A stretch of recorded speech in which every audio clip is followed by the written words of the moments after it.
Good morning, St. John's. Today I'd like to explore with you briefly the concept of humility.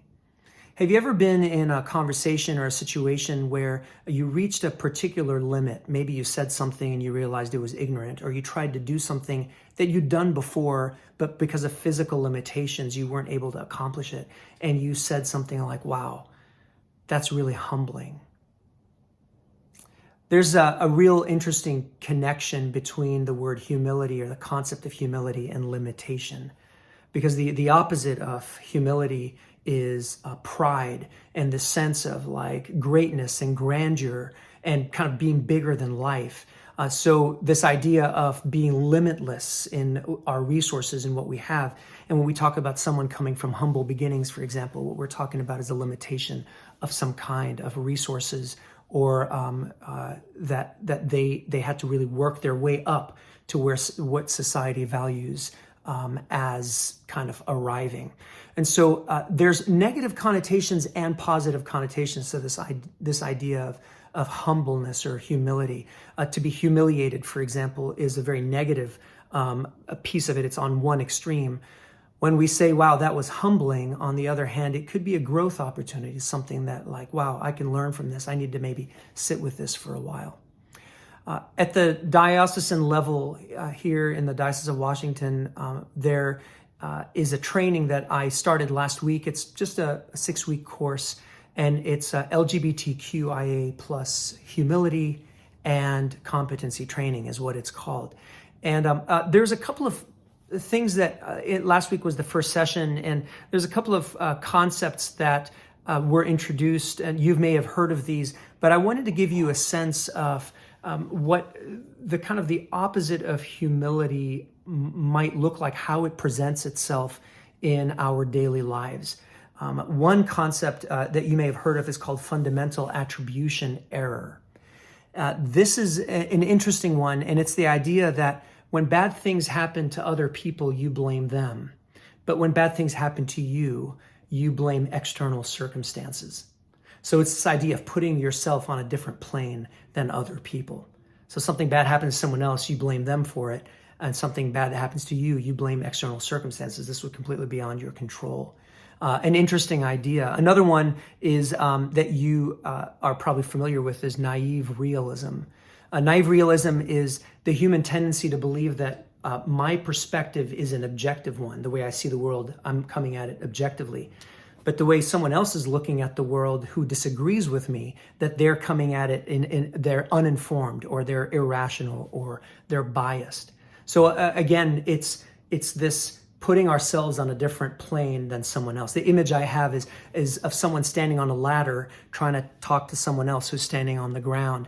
And the conversation is happening, but it's definitely not happening face to face, and it's definitely not happening on level ground or level playing field. And so the idea of humility is being willing to recognize that I've placed myself on a higher plane and to journey down the rungs to stand on the level ground and have a face-to-face conversation. Humility. One of the things that I find really interesting about the word humility is how connected it is to the word human. So both of them come from the same root, which is in Latin humus, which means soil.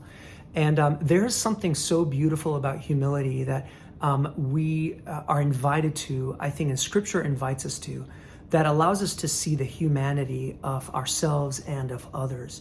For example, in the letter to the Philippians, this is what the author says in chapter 2, starting in verse 3. It says, "Do nothing from selfish ambition or conceit, but in humility regard others as better than yourselves." This is a really hard one, I think, for our culture that values putting your best foot forward and kind of working with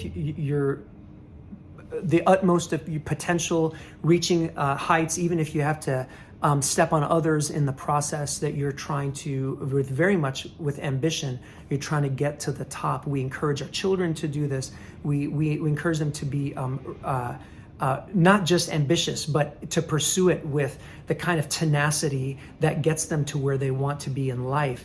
And then we have this kind of other message that we see here in Scripture, that there's, I think, a disconnect when we hear this, which is in humility, regard others better than yourselves. And we're like, what do we do with this? And I think what the author is saying here, and Jesus talked about humility in other places as well, is that there's something about recognizing, and maybe this is a strategy of moving down the rung. It's not, I'm doing you a favor by coming down to your level and connecting with you here, but there is something for me to learn from you. Considering others better than yourselves is, I think what Paul is talking about here in Philippians is that there's something I can learn here that you know that I might not know. And definitely by staying up on this ladder, I'm not gonna see it or experience it. So I lower myself, I bring myself down to becoming more human, recognizing my own limitations, standing on level ground with you, and experiencing this interaction in a very different way. So just some thoughts on humility. I really appreciate these moments where we get to go a little bit deeper into a concept, or in this case, a virtue in the church, and talk about how it benefits us. Humility is something that we are actually invited to aspire toward. And I today just want to present us with this idea that there's some beauty in recognizing limitation, because sometimes when we feel ourselves limitless, whether it's in our opinion or our perspective, that we are objective and others are not, that can be a real barrier to having a real face-to-face human interaction where we're actually growing. And it could put a cap on our ability to grow. And so let us aspire, friends, to be willing to journey down the rung in any way that we feel that we might have elevated ourselves above others, even when we feel like we're justified in doing so, because as always, we can be right, but go about doing things the wrong way. God bless you, St. John's. I'll see you Sunday.